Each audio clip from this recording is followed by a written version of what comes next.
Tuhan adalah Bapakku. Ku berdoa surga terbuka, mujizatnya nyata, kuasanya tak pernah berubah, kasihnya selalu sempurna. Tuhan adalah Bapakku. Ku berseru, Tuhan dengarku. Dialah penolongku, Dialah penyelamatku. Ku berserah dan percaya. Aku ditolong Tuhan, aku dipulihkannya. Tak ada yang tak mungkin bagi Dia. Aku ditolong Tuhan, aku disembuhkannya. Tiada yang mustahil bagi Dia.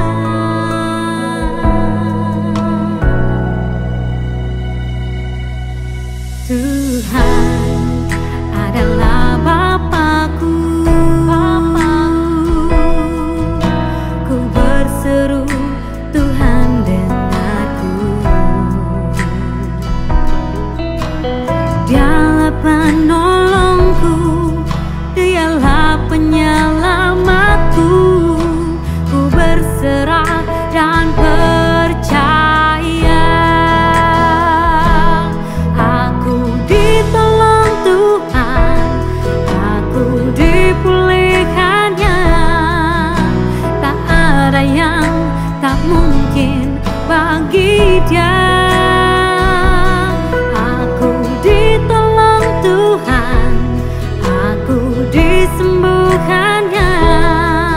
Tiada yang mustahil bagi Dia. Saat aku berdoa dalam nama Yesus, kuasanya bekerja dalam nama Yesus. Aku disembuhkan, aku diberkati, aku terima mujizat dalam nama Yesus.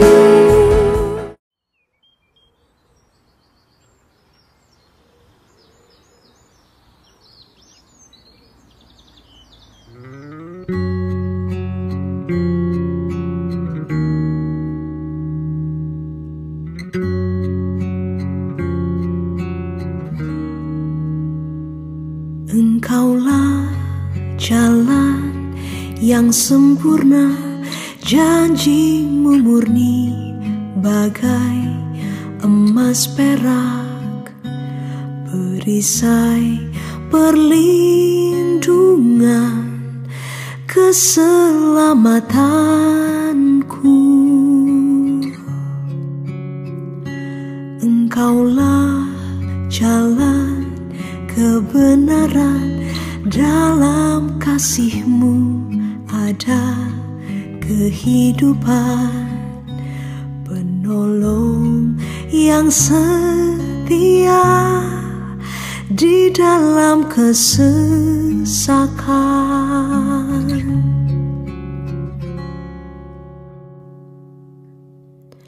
Bagaikan langit yang membentang, begitu luas kasih Tuhan, tiada terhitung.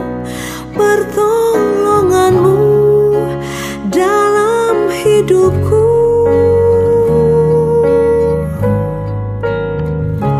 Bagaikan dalamnya samudra, begitu dalam kasih Tuhan, tiada terhitung. Kesetiaan-Mu dalam hidup. hidupku.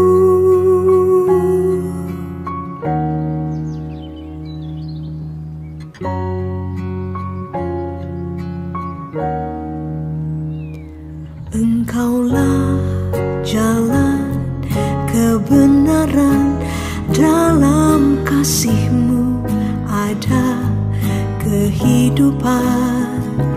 Penolong yang setia di dalam kesesakan,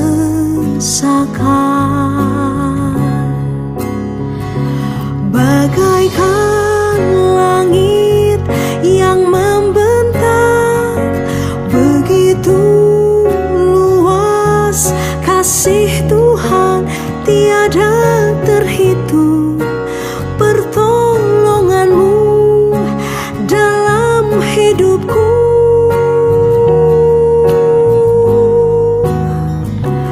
bagaikan dalamnya samudra, begitu dalam kasih Tuhan tiada terhitung. Kesetiaan-Mu dalam hidupku.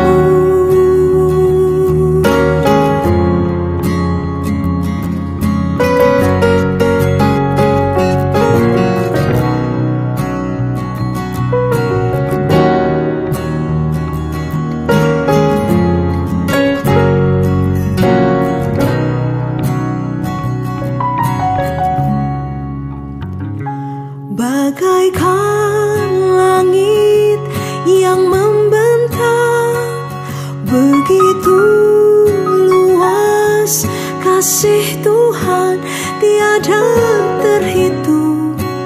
Pertolongan-Mu dalam hidupku,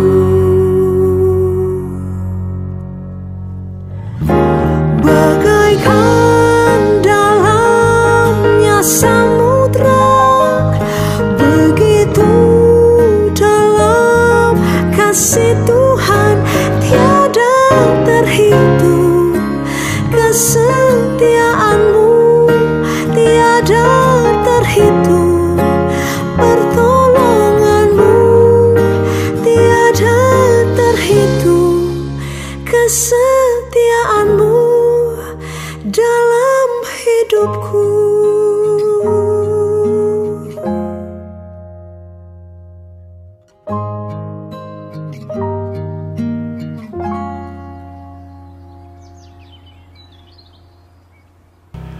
Shalom Bapak Ibu, Saudara-saudari sekalian. Senang bisa berjumpa lagi pada kesempatan kali ini.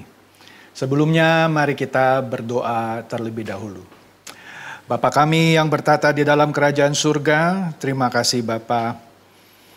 Pada kesempatan kali ini kami boleh diizinkan untuk bertemu kembali untuk mendiskusikan dan sharing mengenai sebagian dari kebenaran firman-Mu. Kiranya apa yang akan hamba-Mu sampaikan ini semuanya hanya dari hati-Mu saja, bukan dari pengertiannya semata. Karena hanya dengan demikian nama-Mu boleh dipermuliakan di atas muka bumi ini. Dan kepada kami yang sebentar lagi akan mendengarkan firman-Mu, berilah kami hati yang baru yang siap ditabur oleh kebenaran firman-Mu. Kami siap untuk mendengarkan firman-Mu. Dalam nama Tuhan Yesus kami berdoa. Amin. Shalom Bapak Ibu, Saudara-saudari sekalian. Khotbah saya pada kesempatan kali ini berbicara tentang kasih yang seharusnya dimiliki oleh orang-orang percaya.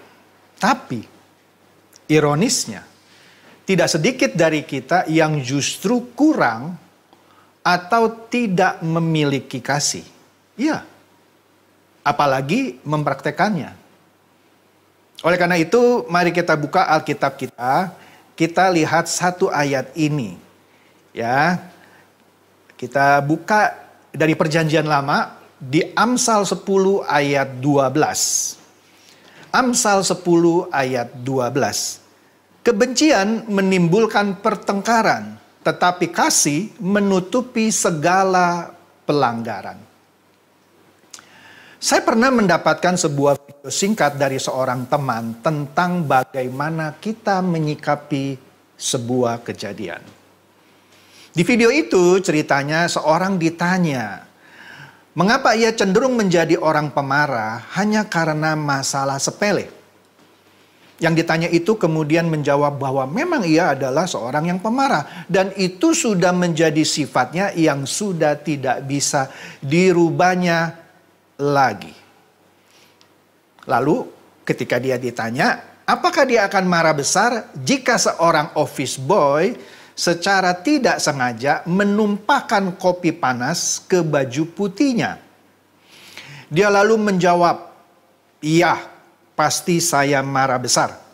Jika office boy itu karyawan saya, maka dia akan saya tempeleng. Dan mungkin saya pecat. Oke. Kemudian dia ditanya lagi, apakah dia akan marah besar jika Panglima TNI secara tidak sengaja menumpahkan kopi panas ke baju putihnya? Nah, ini menarik jawabannya. Dia lalu terdiam sebentar. Kemudian dia menjawab, itu hal lain. Pastinya saya tidak akan marah besar, walaupun dalam hati saya kesal benar. Karena yang menumpahkan itu adalah seorang tentara dan Panglima TNI pula. Nah, dengan demikian, sebenarnya dari jawaban itu tidak tepat jika dikatakan bahwa pemarah adalah sifat permanen yang tidak bisa dirubah. Dengan kondisi tertentu, dalam cerita yang tadi adalah ketika Panglima TNI menumpahkan kopi panas ke baju putih orang yang disebutkan tadi. Maka orang tersebut bisa mengendalikan amarahnya atau responnya dengan sangat baik. Malah cenderung menutupinya, memendamnya sama sekali, dan tampil seakan-akan tidak terjadi apa-apa. Atau dengan kata lain, menjadi pemarah atau tidak sebenarnya suatu pilihan yang bisa kita buat dan kita kendalikan. Bukan sesuatu yang terus-menerus terjadi tanpa dapat kita kendalikan. Malah sesuatu yang buruk yang terjadi atas diri kita dapat kita tanggapi dengan respon yang sesungguhnya bisa jadi menguntungkan bagi kita. Nah, dengan orang itu tidak jadi marah-marah kepada Panglima TNI itu yang menumpahkan kopi panas tidak sengaja ke baju putihnya, maka selain dia terhindar dari situasi buruk yang justru tidak menguntungkan bagi dirinya, dia juga bisa memetik buah yang manis atau menguntungkan dari peristiwa yang tidak mengenakan tersebut. Panglima TNI malah akan bersimpati dan mungkin mohon maaf kepada orang itu. Nah, menariknya, Festinger, sosiopsikolog Amerika, dalam tulisannya menjelaskan teorinya yang terkenal, yang dikasih nama sesuai namanya, teori Festinger. Menurut dia, 10% hidup seseorang ditentukan oleh kejadian-kejadian yang terjadi pada dirinya yang dia tidak bisa meresponinya karena itu terjadi begitu saja. Sedangkan yang 90% lagi ditentukan oleh bagaimana ia menyikapi kejadian-kejadian yang bisa ia sikapi. Nah, dengan kata lain, 10% dari bagian hidup kita yang tidak dapat kita kuasai dan tidak mungkin kita responi dengan benar ya, karena mungkin refleks atau apa gitu ya. Sedangkan 90% lainnya adalah perasaan dan reaksi kita yang terjadi dalam meresponi suatu peristiwa. Yang 90% ini sedikit banyaknya masih dapat kita kuasai.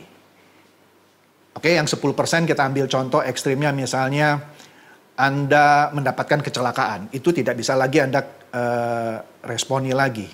Ya, tiba-tiba Anda mungkin tidak sadar dibawa ke rumah sakit. Itu kejadian yang tidak bisa Anda sikapi. Tapi kalau yang 90% ini contoh seperti kopi panas yang tertumpahkan ke baju putih Anda. Itu bisa Anda kuasai. Bagaimana respon Anda? Oke? Jadi, dari satu kejadian sama, jalan pikiran dan sikap yang berbeda akan menghasilkan keputusan dan tindakan yang berbeda pula. Jadi sudah barang tentu akibat atau hasilnya pun pasti berbeda. Bila Anda memilih benci, maka akan timbul perselisihan. Tetapi bila Anda memilih kasih, maka ia dapat menutupi segala pelanggaran atas diri Anda. Sama seperti sewaktu Yusuf menjadi mangku bumi di Mesir. Oke? Ketika saudara-saudaranya yang dahulu mencelakai dia datang, dia bisa saja balas dendam, mencelakakan mereka dengan mudah. Orang dia sudah jadi mangku bumi kok di Mesir, ya kan? Tetapi Yusuf memilih mengampuni. Dan hasilnya satu keluarga besar dapat hidup rukun. Hal ini tertulis dalam nama kedua anaknya. Yang pertama Manasye, artinya melupakan. Dan yang satu lagi Efraim, yang artinya mendapat anak. Atau terjemahan lainnya berbuah. Yusuf di sini menutupi segala kesalahan saudara-saudaranya dengan kasih. Dia bukan saja dipuji dan dikasihi orang, tapi juga dipuji dan diberkati Allah. Lalu, contoh berikutnya adalah Daud yang terus dikejar oleh Saul. Dia tidak pernah mengeluh dan menerima semuanya dengan berdiam diri. Akhirnya, dia mendapatkan kedudukan raja damai.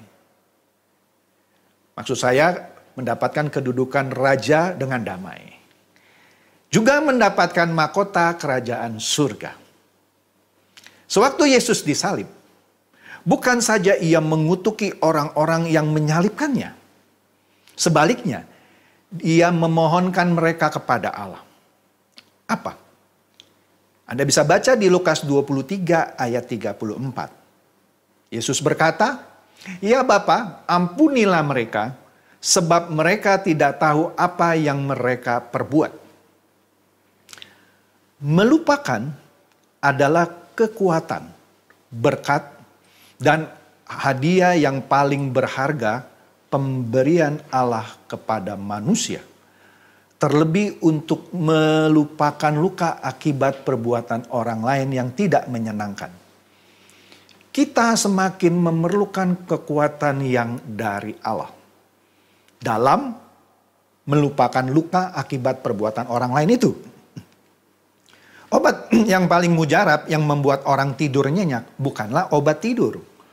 Melainkan melupakan dan mengampuni. Hanya dengan kasih yang menutupi segala pelanggaran, maka hati Anda akan terbuka tanpa ada bekas kebencian, kepahitan, ketidakadilan, atau penyesalan.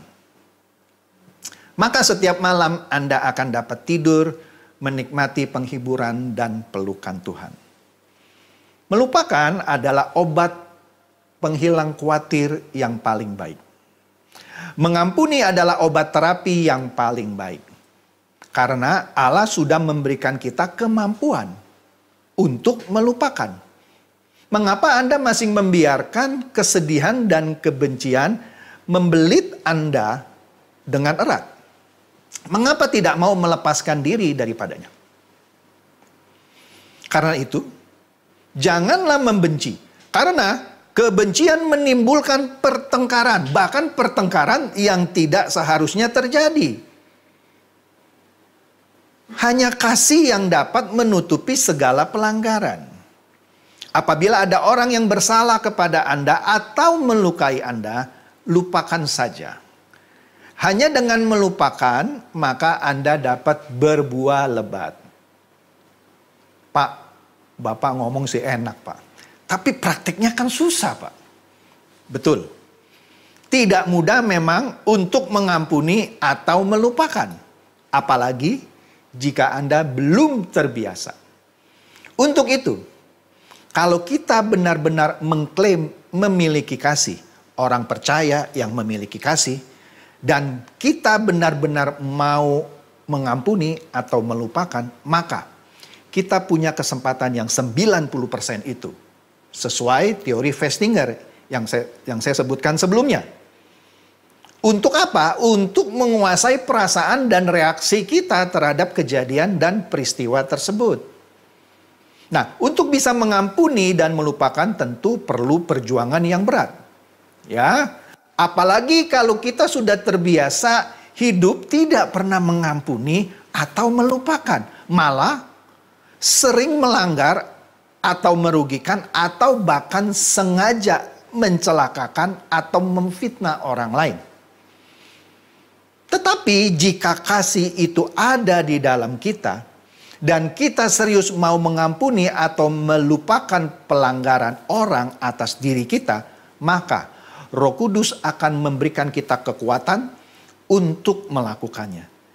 Dan kalau kita serius, kita pasti bisa. Hanya orang-orang nggak bisa, Pak, memang itu sifat saya. Itu seperti contoh cerita yang di awal.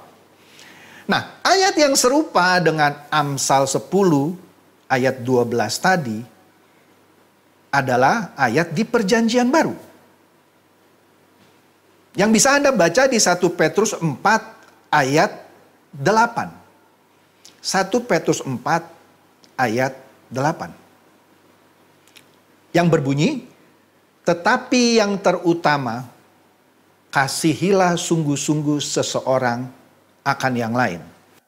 Sebab kasih menutupi banyak sekali dosa. Nah, hati-hati.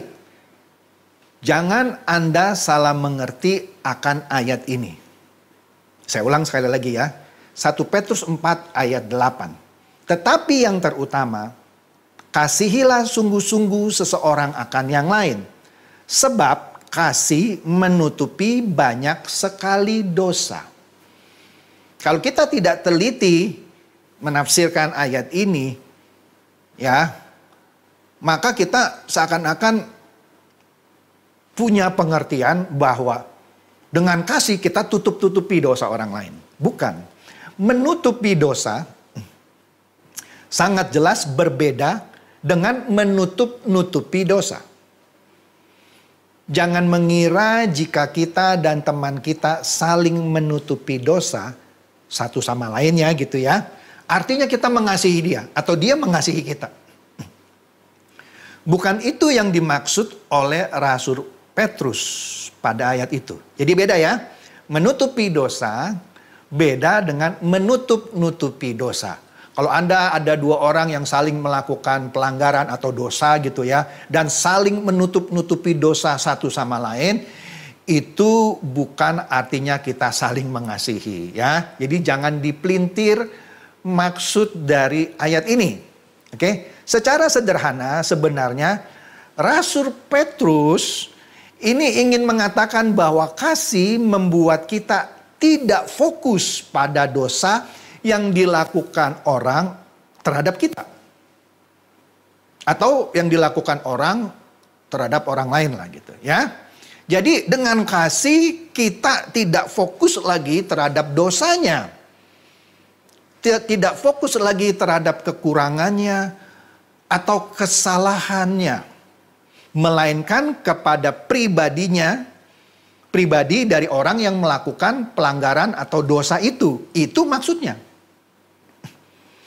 Cara pandang seperti itulah yang membuat kita dapat terus menjadi orang yang sabar, menjadi orang yang terus setia, menuntun orang yang bersalah itu untuk belajar berdiri, untuk berjalan bersama Kristus. Ya, kalau kita fokus pada orang itu, maka kita harus sabar dan terus setia, membimbing orang itu untuk belajar berdiri dan belajar berjalan di dalam Kristus. Tetapi kalau kita hanya fokus terhadap dosanya saja, maka kita tidak bisa menjadi orang yang sabar dan setia untuk mendukung orang tersebut untuk belajar berdiri dan belajar berjalan bersama Kristus. Malah akan cenderung kita terus menghakimi orang tersebut. Oke? Nah, akan ada selalu hal yang positif yang dapat kita puji dari hidup seseorang. Selalu ada hal yang positif. Tidak mungkin seseorang itu, pasti ada sekecil-kecilnya ada hal yang positif dari hidup seseorang. Nah, jika kita melihat atau fokus pada hal yang positif dari orang tersebut, oke, kita tidak lihatlah pelanggaran-pelanggaran yang sering dia buat gitu ya, maka kita akan lebih mudah mengasihinya. Jadi kita fokus kepada hal yang positif dari orang itu saja. Tapi kalau kita fokus terhadap pelanggaran-pelanggaran dosa-dosanya yang begitu banyak, maka kita tidak bisa mengasihi orang tersebut. Malah cenderung kita benci orang itu. Kita tidak mau kenal lagi. Kan begitu biasanya. Nah, dan pada akhirnya, kasih yang kita tunjukkan kepada orang ini dapat mengubahkan hidup orang tersebut. Nah, inilah dampak dari kasih yang menutupi segala dosa. Maksudnya, kita tidak fokus kepada dosanya. Tapi kita fokus kepada hal-hal positif yang dapat kita bangun atas orang tersebut. Sehingga kita bisa ajak dia belajar berdiri dan belajar berjalan di dalam Kristus. Oke? Ada hal atau alasan yang kuat mengapa Rasul Petrus menulis ayat tersebut. Tentu ada dong alasannya. Kalau kita ingat kisah mengenai Petrus, kita tahu kan, Petrus sempat 3 kali menyangkal dan bahkan mengutuk Yesus menjelang peristiwa salib. Dia menyangkal bahwa dia adalah murid Yesus. Saya tidak kenal, gitu kira-kira. Disangkalnya sampai 3 kali sampai akhirnya ayam berkokok. Oke? Tetapi kita lihat, setelah Yesus bangkit, ya, Yesus mencari Petrus, ya, yang saat itu kembali kehidupannya yang semula, menjadi nelayan lagi. Tapi Yesus mencari Petrus ini yang kembali menjadi nelayan ini bukan untuk memaki-makinya, bukan untuk memarahinya, bukan untuk menuding-nudingnya. Kurang ajar kamu ya, tidak mengakui aku sampai 3 kali. Gitu. Ya kan? Dia tidak mencari Petrus untuk memarahinya. Melainkan untuk menunjukkan kepada Petrus bahwa Yesus ini tetap mengasihi Petrus sekalipun Petrus meninggalkannya. Kasih yang Yesus berikan kepada Petrus membuat Petrus kembali ke jalan Tuhan. Bahkan melayani Tuhan sampai akhir hidupnya. Nah, inilah kasih yang menutupi segala dosa. Ya, jadi dosa Petrus kepada Yesus tidak dipandang penting gitu. Tapi justru Yesus melihat hal yang positif yang ada di dalam Petrus dan dia mau terus mengajari Petrus untuk tetap berdiri dan berjalan bersama Yesus. Nah, oleh karena itu makanya Petrus kembali ke jalan Tuhan dan melayani Tuhan sampai akhir hidupnya.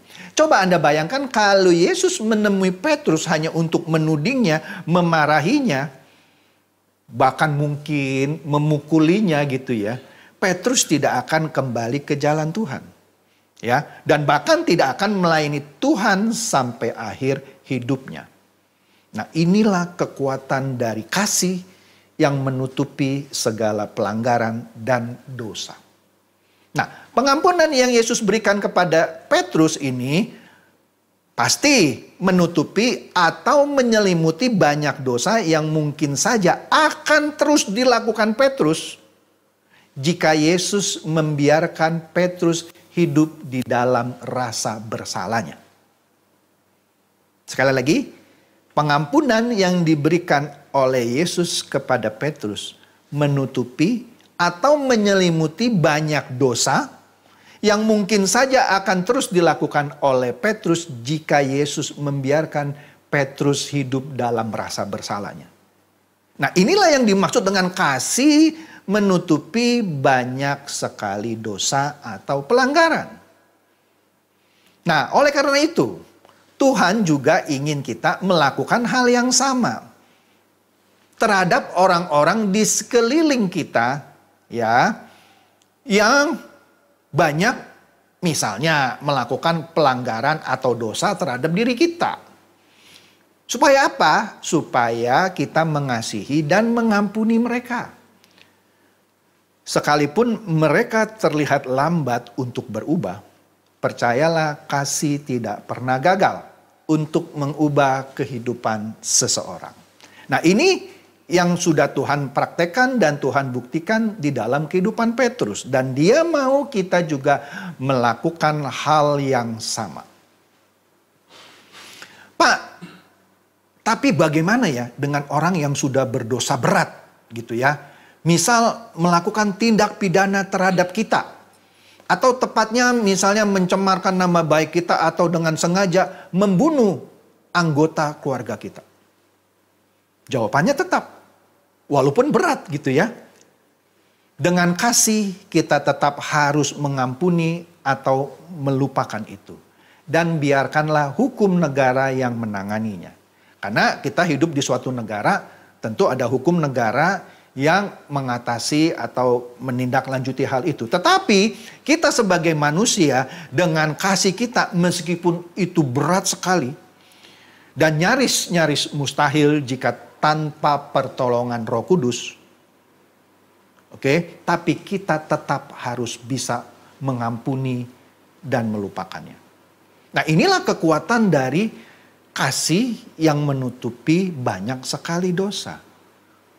Karena dengan hal itu, dengan kita mengampuni, melupakan, ya, maka kita akan terus bisa membuat orang itu terus untuk kembali belajar berdiri dan berjalan di dalam kasih Kristus. Nah, ada hal yang menarik lagi. Ilmu kedokteran pada waktu Alkitab ditulis gitu ya, memang belum berkembang pesat seperti ini. Tetapi ayat-ayat yang tadi kita baca mengenai kasih, menutupi segala pelanggaran atau dosa, itu ada hubungannya dengan kesehatan sebenarnya. Menarik ya? Nah, saya pernah baca mengenai seseorang yang bernama Profesor David Hawkins. Ya, seorang ilmuwan yang merilis hasil risetnya yang paling mutakhir dan paling mengejutkan tentang manusia. Apa itu? Dia menyatakan hasil risetnya ini ya, bahwa sel-sel kanker ternyata paling takut dengan rasa cinta kasih. Hebat ya? Ternyata ketika firman Tuhan terus berkata, Anda harus memiliki kasih, tutupilah segala pelanggaran atau dosa. Sekali lagi ya, bukan menutup-nutupi ya. Ternyata ada hubungannya secara riset kesehatan itu terhadap kesehatan manusia, kesehatan kita. Yaitu sel-sel kanker ternyata paling takut dengan rasa cinta kasih. Ya. Penelitian dari Profesor David Hawkins ini juga menemukan bahwa banyak orang sakit karena kekurangan cinta kasih. Ya, kekurangan cinta kasih. Kenapa? Dia kepahitan, membenci orang, terus saja melakukan pelanggaran-pelanggaran yang diakibatkan oleh dendam dan segala macam. Itu menyebabkan dia akan lebih cepat kena penyakit ketimbang orang yang banyak memiliki cinta kasih. Nah, Profesor Hawkins ini telah banyak mengobati orang sakit dari berbagai belahan dunia. Jadi ini orang top ini di bidang kesehatan. Begitu dia memeriksa seorang pasien, dia sudah tahu mengapa orang itu sakit. Cepat dia mendiagnosanya. Salah satunya misalnya karena di dalam tubuhnya tidak ditemukan sedikit pun cinta kasih. Yang ada hanya kedengkian, penderitaan, mau balas dendam, keluhan, derai air mata yang terus menyelimuti tubuhnya. Inilah yang membuat orang itu gampang kena penyakit. Iya, ini hasil dari prakteknya dan penelitiannya. Nah, oleh karena itu Profesor Hawkins juga menyatakan bahwa kebanyakan orang sakit karena di dalam dirinya tidak ada hati yang penuh dengan cinta kasih yang tulus dan ikhlas. Yang ada hanya dendam, kedengkian, mau balas dendam, mau membuat susah orang, mencelakakan orang, dan segala macam. Maka kebanyakan orang bisa sakit karena itu. Karena dia tidak punya cinta kasih yang tulus dan ikhlas. Menarik ya? Artinya ayat-ayat firman Tuhan juga sebenarnya mendukung kita untuk hidup sehat. Yaitu dengan memiliki kasih yang juga menutupi segala pelanggaran dan dosa. Untuk supaya orang yang banyak melakukan pelanggaran dan dosa itu tetap bisa kita ajak untuk bangkit berdiri dan belajar berjalan lagi. Seperti halnya Yesus mengajari Petrus untuk tetap berdiri dan berjalan lagi. Nah, Profesor Hawkins sekali lagi mendapati bahwa kebanyakan orang sakit selalu menggunakan pikiran yang negatif. Ya tadi, dendam, iri hati, mau mencelakakan orang, menyakiti orang, dan seterusnya. Nah, katanya frekuensi cinta kasih seseorang itu bisa diukur. Nah, jika frekuensi cinta kasih seseorang itu di atas 200 Hz, maka dia tidak akan sakit. Ya, kecuali penyakit yang disebabkan oleh nyamuk misalnya ya. Itu lain lagi lah. Nah, tetapi pikiran atau emosi yang negatif itu getarannya ada di bawah 200 Hz. Apa saja pikiran atau emosi negatif yang ada di bawah 200 Hz itu? Misalnya suka mengeluh, suka menyalahkan orang lain, suka dendam sama orang lain, suka mau mencelakakan orang lain. Maka frekuensi cinta kasihnya berada di bawah 200 Hz menurut Profesor Hawkins. Jadi pikiran itu, jika pikiran yang menguasai seseorang, ya, yang jahat tadi gitu ya, yang selalu suka mengeluh, suka menyalahkan orang lain, suka dendam, mau mencelakakan orang lain, ya, berarti magnet cinta kasihnya hanya ada di sekitar 30 sampai 40 Hz saja. Katanya bisa diukur, tapi saya nggak tahu pakai apa ngukurnya ya. Jadi kalau orang yang negatif itu ya, yang suka mau jahat sama orang, frekuensi cinta kasihnya cuma ada 30 sampai 40 Hz. Ya. Nah, proses yang tidak putus-putusnya di dalam orang ini, yang suka menyalahkan orang lain, yang suka dendam, mau mencelakakan orang lain, menguras sebagian besar energi kehidupannya. Life force energy. Sehingga frekuensi cinta kasihnya berada di bawah 200 Hz.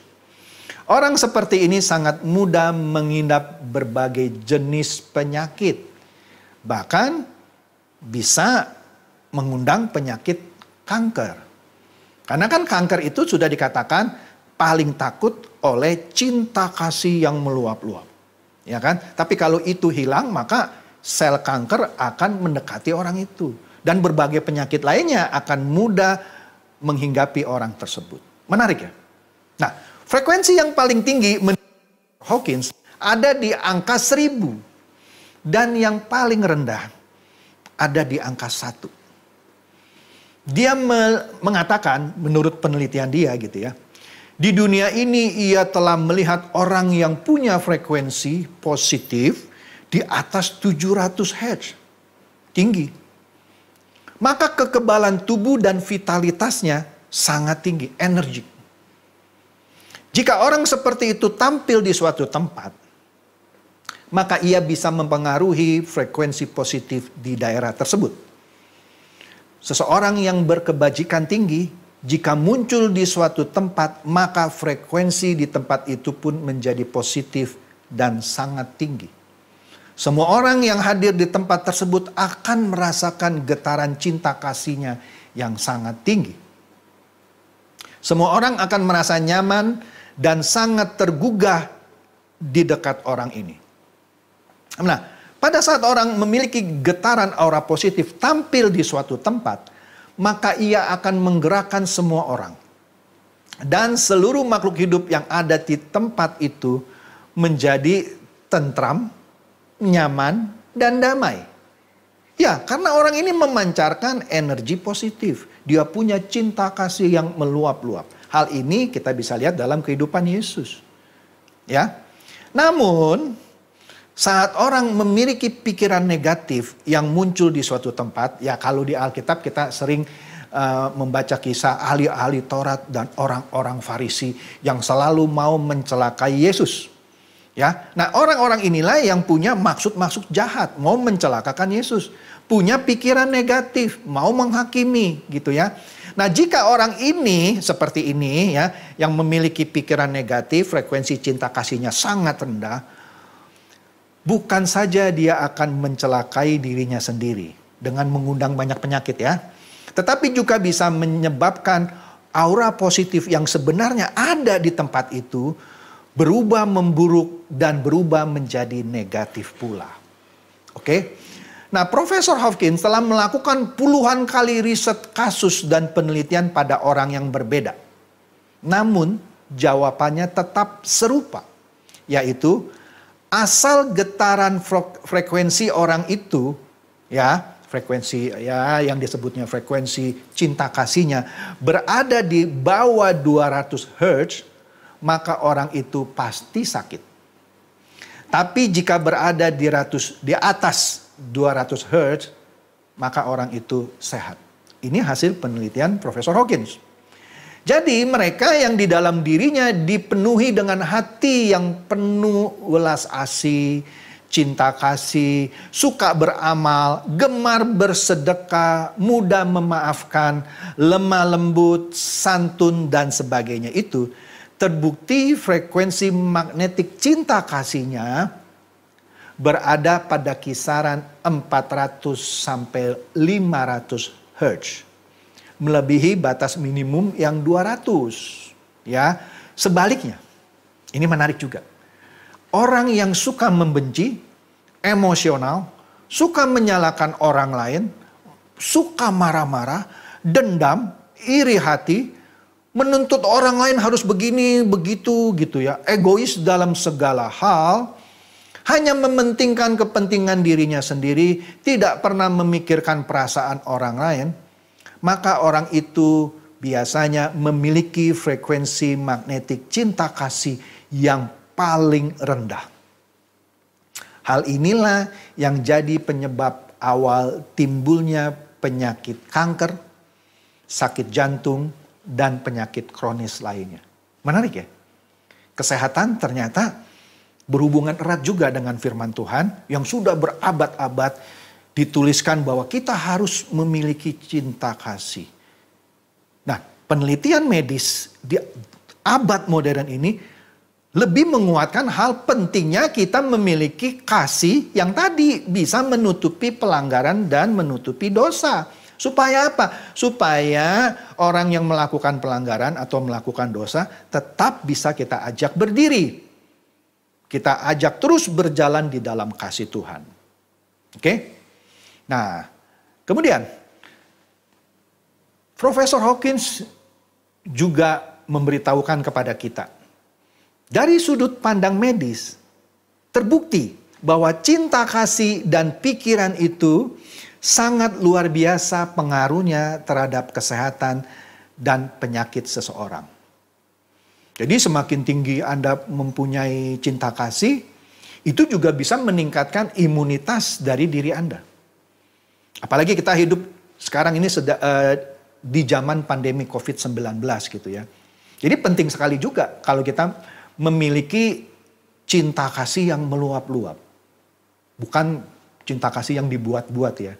Cinta kasih yang tulus, yang meluap-luap. Karena itu selain meningkatkan frekuensi cinta kasih kita, ya, yang bisa menghindarkan kita dari segala penyakit dan juga otomatis meningkatkan imunitas kita. Tetapi menurut Profesor Hawkins juga, jika Anda kekurangan atau tidak memiliki cinta kasih dan sering memiliki dengki atau dendam, serta menyimpan amarah terhadap sesama, ya, maka itu akan meningkatkan hormon kortisol. Apa itu Pak hormon kortisol? Nah, kebetulan saya juga banyak baca-baca buku mengenai medis ini yang hubungannya dengan bagaimana kalau kita berpuasa. Apalagi kita sekarang sedang banyak melakukan ibadah doa puasa.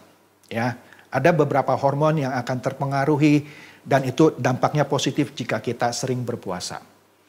Tapi di sini kita kembali lagi, kita berbicara hormon kortisol ini.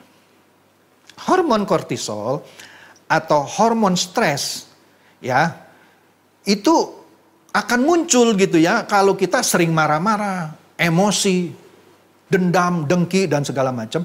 Nah, kalau hormon kortisol kita muncul dan kebanyakan gitu ya, tak terkendali, maka hormon kortisol itu akan merusak protein di dalam tubuh kita, mempercepat kerontokan rambut, menimbulkan kegelisahan, depresi, sakit kepala, mengganggu konsentrasi, mengganggu pencernaan, dan sulit tidur nyenyak.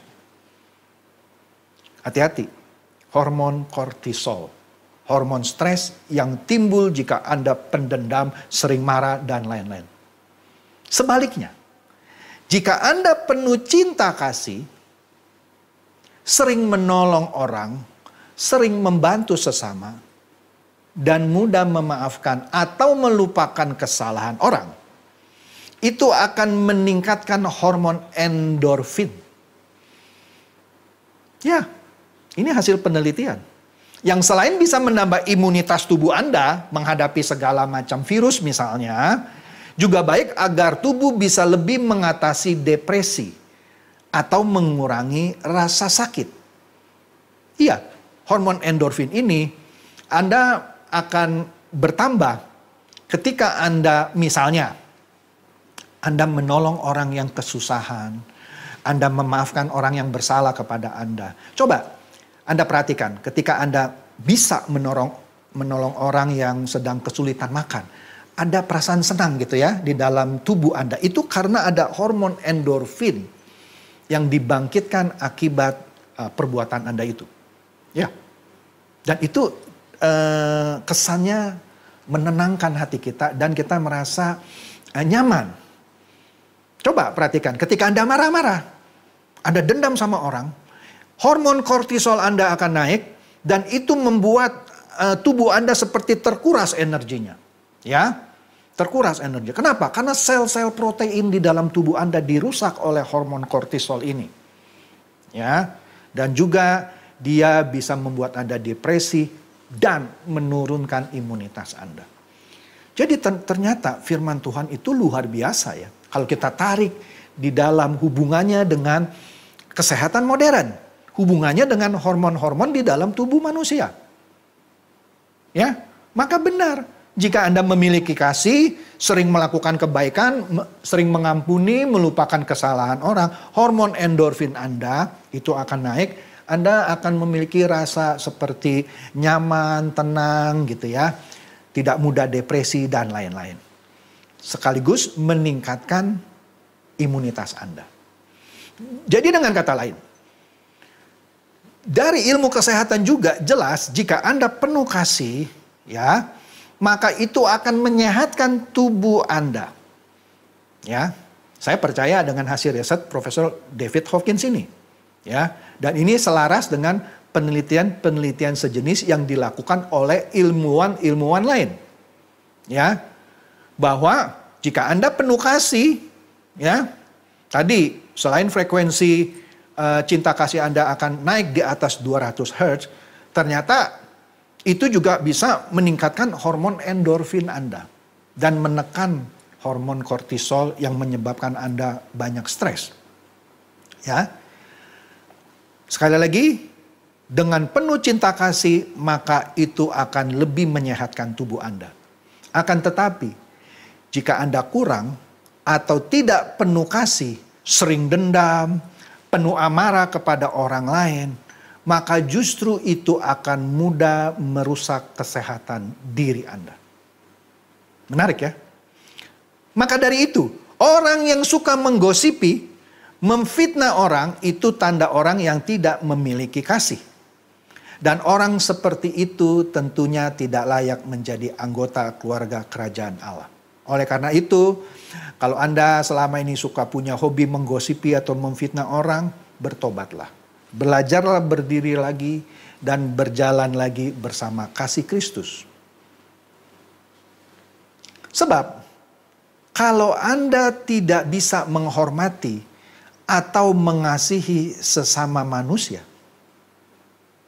Sekali lagi, kalau Anda tidak bisa menghormati atau mengasihi sesama manusia, bagaimana mungkin Anda bisa menghormati atau mengasihi Allah, Sang Pencipta manusia itu sendiri? Sederhana kan? Anda praktek dulu lah di dunia gitu ya, ketika Anda masih hidup sebagai manusia. Kalau Anda dalam praktek kehidupan Anda di dunia ini tidak bisa menghormati atau mengasihi sesama manusia, dan hanya mau melakukan hal-hal yang jahat terhadap manusia ini, ya, maka bagaimana mungkin Anda bisa menghormati atau mengasihi Allah, Sang Pencipta manusia itu sendiri? Omong kosong, ya. Apalagi misalnya jika Anda seseorang yang banyak belajar ilmu teologi, banyak belajar ilmu tentang Tuhan gitu ya, tapi tidak bisa menghormati atau mengasihi sesama manusia. Ironis kan? Anda belajar teologi, Anda belajar mengenai ilmu ketuhanan gitu ya. Pintar menafsirkan ayat gitu ya. Tapi tidak bisa menghormati atau mengasihi sesama manusia. Ya percuma dong Anda belajar ilmu teologi itu ya. Dan apa juga yang Anda khotbahkan akan sia-sia. Karena sebenarnya Anda tidak menghormati atau mengasihi Allah yang Anda khotbahkan kepada manusia itu. Ya, jadi kuncinya Anda harus punya dulu rasa hormat atau rasa kasih terhadap sesama manusia dulu. Kalau di situ saja Anda tidak punya rasa hormat dan kasih terhadap sesama manusia yang ciptaan Allah, maka sebenarnya Anda juga pasti gagal menghormati atau mengasihi Allah yang menciptakan manusia itu. Semoga kebenaran firman ini bisa Anda praktekkan di dalam kehidupan Anda sehari-hari. Milikilah cinta kasih yang meluap-luap. Cintailah orang, kasihilah orang, lupakanlah, ampunilah segala pelanggaran atau dosa yang pernah dilakukan kepada Anda. Ya, karena dengan demikian Anda bisa terus membuat mereka untuk terus belajar berdiri dan berjalan lagi di dalam kasih Tuhan. Amin. Saya tutup dalam doa. Bapa kami yang bertata di dalam kerajaan surga, terima kasih Bapa, jika pada kesempatan kali ini kami boleh belajar mengenai kasih yang menutupi banyak sekali pelanggaran dan dosa. Kami mau Bapa dalam kehidupan kami sehari-hari untuk hidup dengan penuh cinta kasih. Ampuni kami Tuhan, jika selama ini kami ternyata hidup belum penuh dengan cinta kasih. Malah kadang suka cenderung mau menyakiti orang lain. Oleh karena itu ampuni kami semua Bapa atas semua pelanggaran kami. Dan kiranya Roh Kudus boleh terus membimbing kami ke dalam jalan yang benar dan menguatkan kami agar kami dapat terus melakukan firman-Mu. Kami tidak mau menjadi orang-orang yang hanya pintar mendengarkan firman Tuhan tapi tidak pernah mempraktekannya dalam kehidupan sehari-hari. Oleh karena itu, kami perlu bimbingan Roh Kudus. Terima kasih Bapa. Dalam nama Tuhan Yesus, kami berdoa. Amin. Mari kita bangkit berdiri bersama-sama malam hari ini. Rayakan kemenangan yang Tuhan sediakan bagi setiap kita.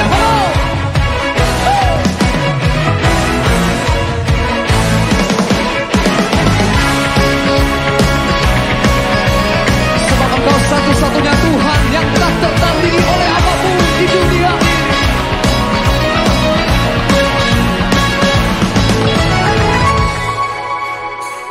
Pada siapa kau bandingkan? perbuatannya yang heran. Tak ada kerajaannya yang terbesar, tak akan tergoyahkan. Semua musuh pun gemetar mendengar namamu Tuhan, sorak kemenangan. Sungguh tak tertandingi, tak ada yang setara denganmu. Hanya Yesus Tuhanlah yang terhebat, jauh melebihi dari penguasa di dunia. Kerajaanmu kekal.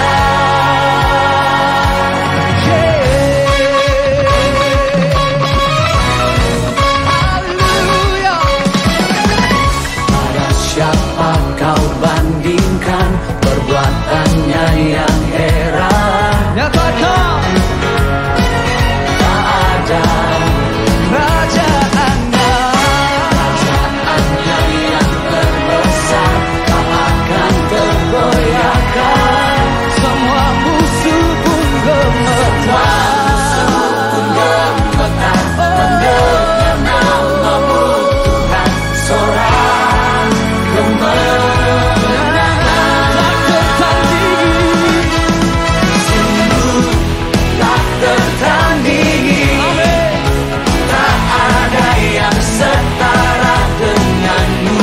Hanya Yesus Tuhanlah yang terhebat, jauh melebihi dari penguasa di dunia. Kerajaanmu kekal.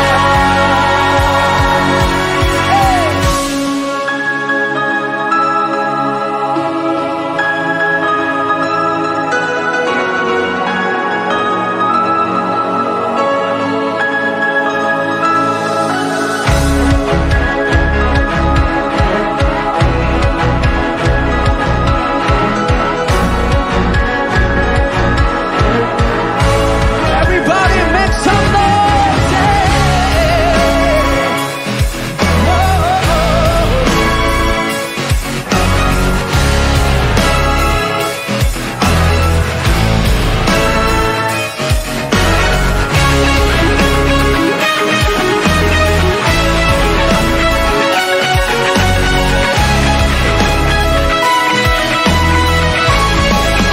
mari sama-sama nyatakan.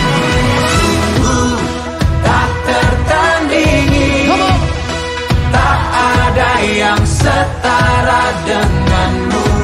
Hanya Yesus Tuhanlah yang terhebat, jauh melebihi dari penguasa di dunia. Kerajaanmu kekal. Tak tertandingi, tak ada yang setara denganmu.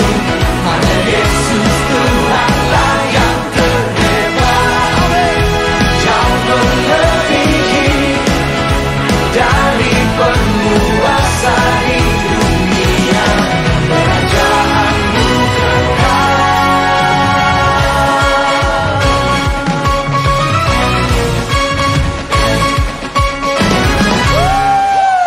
Haleluya.